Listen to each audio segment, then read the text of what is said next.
partes do mundo, surgiram pessoas que se dizem, eu sou o Cristo. Surgiu na Rússia, surgiu lá na África, surgiu aqui no Brasil. Esse cidadão que se intitula Henry, ele se diz Jesus Cristo. Esse Henry Cristo disse diante das câmeras, ninguém me contou, eu vi, que ele é Jesus Cristo, que ele é o Filho de Deus, e que se ele não fosse, ele disse, se eu não for o Filho de Deus, que o Pai me fira na testa com lepra. Ele disse, ninguém me contou, eu vi ele dizer isso. E ele disse mais uma vez que ele é o Cristo, Filho de Deus. Se fosse no tempo da lei, ele ficaria todo branco de lepra, mas nós estamos no tempo da graça, no tempo da misericórdia. São coisas que entristecem, mas ao mesmo tempo nos fazem rir, porque o aparecimento desse tipo de gente é o cumprimento do sermão profético de Jesus Cristo.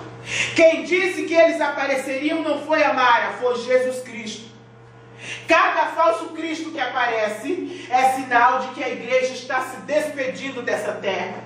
É sinal de que a vinda de Jesus está cada vez mais próxima. Esse falso Cristo anda com uma coroa na cabeça, mas a coroa do Cristo autêntico era de espinhos. E é muito fácil ver que esse Henry é um falso Cristo. Olhe para as mãos dele e veja se ele tem as marcas da cruz. Ele não tem. O Cristo verdadeiro, ele tem as marcas da cruz. Ele não tem, porque só o verdadeiro Cristo tem as mãos furadas por mim e por você. Pois só ele foi traspassado, só ele é que foi moído por nossas iniquidades. Cada vez que você vir ou ouvir falar em falsos cristos, é um sinal de que Jesus está voltando. E os falsos profetas que proliferam a cada instante, aqueles que exploram a fé alheia, muitas vezes são aproveitadores da fé alheia, fracassados profissionalmente, não se prepararam para enfrentar a vida de cabeça erguida. São pessoas que querem um salário, que reúnem um grupo de pessoas e começam a explorar as pessoas e a dizer que Deus está presente e que milagres estão acontecendo. Muitos se deixam levar por esse tipo de gente, mas os falsos profetas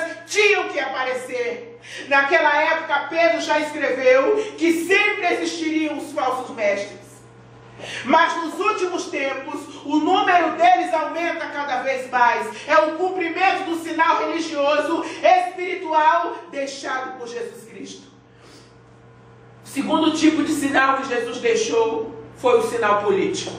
Jesus disse, e ouvireis guerras e rumores de guerra. Levantar-se-á nação contra nação e reino contra reino. Você liga a televisão, o rádio, e é o que nós damos no computador, não é? Quando você acessa lá, o entretenimento é o que você vê. Ao invés de outro entretenimento, guerreiam nações umas contra as outras e guerreiam facções contra o Estado.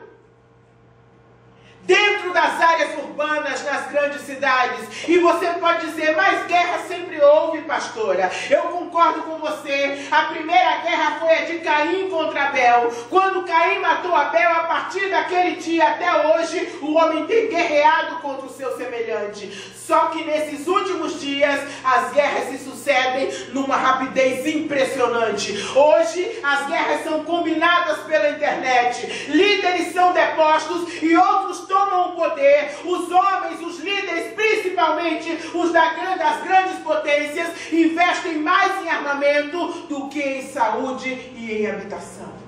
Isso é fato.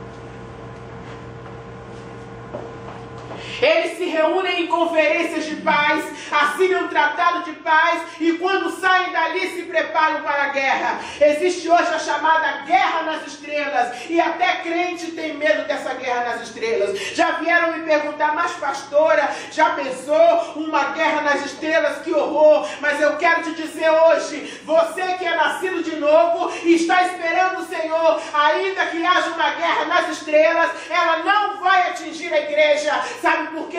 Porque aquele que vem buscar a igreja, ele mora acima das estrelas e Jesus não prometeu buscar a igreja para levar para um planeta.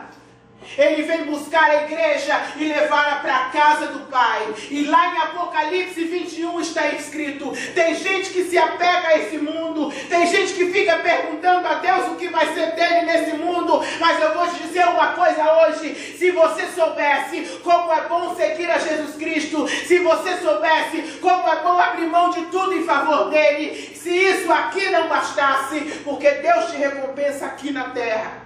Se você colocá-lo em primeiro lugar na sua vida, Ele vai começar a te recompensar aqui na terra. Mas olha o que Ele vai fazer no dia em que Ele vier buscar a igreja. E lhes enxugará dos olhos toda lágrima, e a morte já não existirá. Já não haverá luto, nem pranto, nem dor, porque as primeiras coisas passaram. E aquele que está sentado no trono disse: eis que faço novas todas as coisas. E acrescentou: escreve, porque estas palavras são fiéis e verdadeiras. O terceiro sinal, o terceiro tipo de sinal que Jesus deixou foi um sinal físico. Haverá terremotos. Jesus disse em várias partes do mundo. E o que é que nós estamos vendo? Ultimamente, o que não faltam são notícias sobre desastres naturais, especialmente terremotos. Estamos ficando loucos ou realmente estamos experimentando um aumento na taxa de grandes terremotos recentemente? Especialistas documentaram, por exemplo, que por um período de quase 40 anos, após um terremoto de 8,7, em 65 no Alasca, o mundo não viu um único grande terremoto. Já nos últimos 8 anos, desde o final de dezembro de 2004, houve grandes terremotos, fora os moderados ou pequenos. Estes incluem 3 terremotos na Indonésia, 2004, somado 9,1 a magnitude. Irmãos, é impressionante quando eu olhei essa pesquisa, 9,1. Em 2005, 8,7, 8,5, além do terremoto no Chile, em 2010, 8,8, e no Japão, em 2011, 9,0. Cada terremoto que se tem notícia é Tiago dizendo: a vinda do Senhor está próxima. O quarto tipo de sinal que Jesus deixou e que antecede a sua vinda foi o sinal social. Olha que Jesus disse: haverá fome e haverá peste. É isso que está acontecendo por causa das plantações de soja e cana para a produção de biocombustível. Está deixando de plantar alimentos. E já se fala numa grande fome para o futuro próximo. Gente, crente não pode ser ignorante. O crente tem que ler, tem que se informar e tem que saber das coisas. Ele não pode ficar só preocupado com sapato novo, roupa nova, make-up, não. Ele tem que ser, para ele ser uma pessoa cheia do Espírito Santo, ele tem que ser informado, ele tem que ligar sim o jornal, ele tem que abrir o jornal, tem que ir lá na internet, não para ficar vendo besteira, nem conversando fiado. Ele tem que saber, porque o dia do Senhor se aproxima. Um crente cheio do Espírito Santo é uma pessoa informada. Vocês têm que saber sim, e a peste? E as doenças? Os alimentos cheios de agrotóxicos? E veio o câncer, a AIDS, os vírus diversos como o ebola, e com todo o avanço da ciência, eles ainda não encontraram um meio para acabar com essas pragas. Os cientistas se trancam em seus laboratórios para tentarem aniquilar o vírus HIV e para conter ou deter o câncer, tudo em vão. Os governos e outros organismos internacionais e nacionais investem milhões no combate a essas e outras doenças que constituem epidemias mundiais, tudo em vão. As propagandas ajudam a aumentar a prostituição e a disseminação da AIDS. Os governos incentivam o uso de camisinha e de seringa descartável. Se usar ambos, segundo a propaganda, estará livre da AIDS. Eles chegam ao cúmulo de fazerem uma propaganda com os seguintes dizeres: ponha fé na camisinha. Isso não é campanha contra nada. Isso é incentivo à prostituição e ao uso de drogas. Isso não é campanha. Põe a fé na camisinha. Ao invés das pessoas serem ensinadas a não se prostituírem e não viverem em promiscuidade, as pessoas são ensinadas a colocarem a sua confiança, a sua fé em um método contraceptivo falho, completamente falho. O quinto tipo de sinal que Jesus deixou e que antecede a sua vida e que nos mostra que estamos no limiar de um novo dia é o sinal moral. Jesus disse que gente, isso tudo é palavra de Jesus, que se multiplicar a iniquidade, o amor de muitos esfriará. E quando eu vejo as pessoas com a vida espiritual parecendo uma onda do mar, parecendo uma gangorra, aí. Primeiro vamos ver o que é iniquidade e depois o que acontece quando o amor esfria. Mas o que é iniquidade? Iniquidade é pecado. Iniquidade significa transgressão de lei. Os homens estão transgredindo as leis, não apenas as humanas, assim como as divinas. Eu fico imaginando se os habitantes de Sodoma e Gomorra fossem para os sambódromos e os bailes gays e os bailes funks de hoje, eles ficariam vexados e se sentiriam inocentes. Estamos vivendo aqueles dias que Paulo disse que o que eles fazem em oculto, até dizê-lo é torpe. Cuidado com o que sai da sua boca. Cada tremor de terra, cada ato torpe, não é nada mais, nada menos do que os clarins dos céus dizendo que a vinda do Senhor está próxima. Glória a Deus por isso. Quando o amor esfria, a insensibilidade. Insensibilidade física é um dos sintomas da lepra. A lepra na Bíblia sempre aparece como símbolo do pecado. Aparece uma mancha no local e o local da mancha se torna insensível. Lepra é um dos símbolos do pecado na Bíblia. Insensibilidade espiritual acontece quando a sua consciência não o acusa de nada. Ah, mas pastora, mas o que tem? Isso é uma doença. Vive na apostasia quem se mistura. Deus sempre fez questão de ter um povo separado. Lá em Tito 2,14 está escrito que Cristo se deu por nós a fim de remir-nos de toda a iniquidade e purificar para si mesmo um povo exclusivamente seu. Só dele. Valorize a sua salvação, porque ela custou muito caro. O que é especial tem valor. Você é precioso para Deus e tem valor. Exclusivo é o que foi feito só para você. Deus não tem interesse em dividir você com o mundo. Portanto, assuma a sua cidadania. O nosso Deus não aceita metade. O corpo de Cristo não tem deficiência. Ele não quer metade de você. Ele quer tudo. Ele vem buscar quem está todo salvo. Ele não admite mistura. E o que precisamos cuidar é com os espíritos de engano. Quando uma pessoa tem uma parte do corpo que não é mais irrigada por sangue, essa parte do corpo começa a morrer.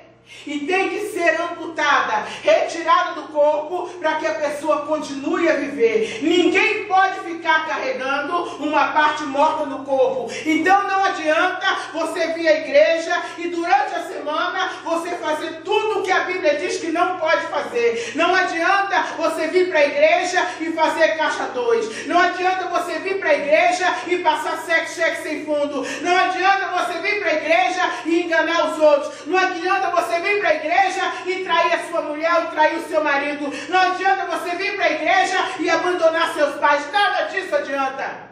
Não adianta você vir para a igreja e viver na mentira. Ninguém pode ficar carregando a parte do corpo morta. Tem que estar a ser amputada para não prejudicar o restante do corpo. Assim é na vida espiritual.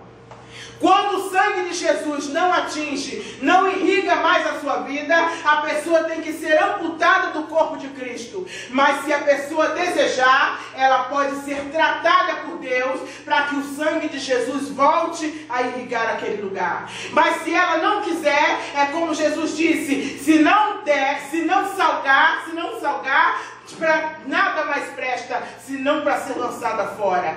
Temos que nos conscientizar de que estamos no mundo, mas não somos desse mundo, porque não vamos ficar aqui por toda a eternidade. Jesus disse para investirmos, ajuntarmos tesouros nos céus, porque é lá que passaremos a eternidade. E não aqui na terra. Não podemos viver como os ímpios vivem. Eles só pensam e só investem nessa vida. Eles não pensam e nem investem na vida futura. Somos estrangeiros e peregrinos. O peregrino anda pelo mundo e tudo que ele tem anda com ele. Ele carrega com ele tudo que tem. O que você tem anda com você.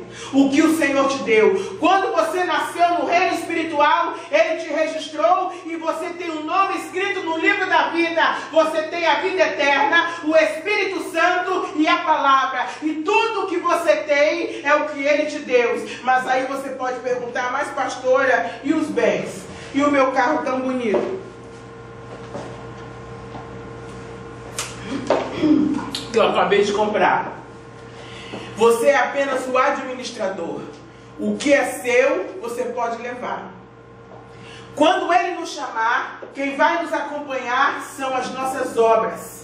Não os nossos títulos de doutor, nem de mestre, nem nossos empregos, nem nossos salários, nem nossos imóveis, nem nossos dólares, nem aplicações, nem carro, nem roupa, nem sapato, nem bolsa, nem joia, nem as partes do corpo com silicone ou botox que você botou para ficar mais bonita. Você não pode levar com você.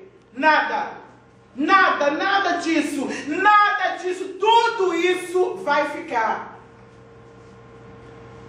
Se o Senhor te chamar hoje, você vai com o que Ele te deu, vestidos brancos.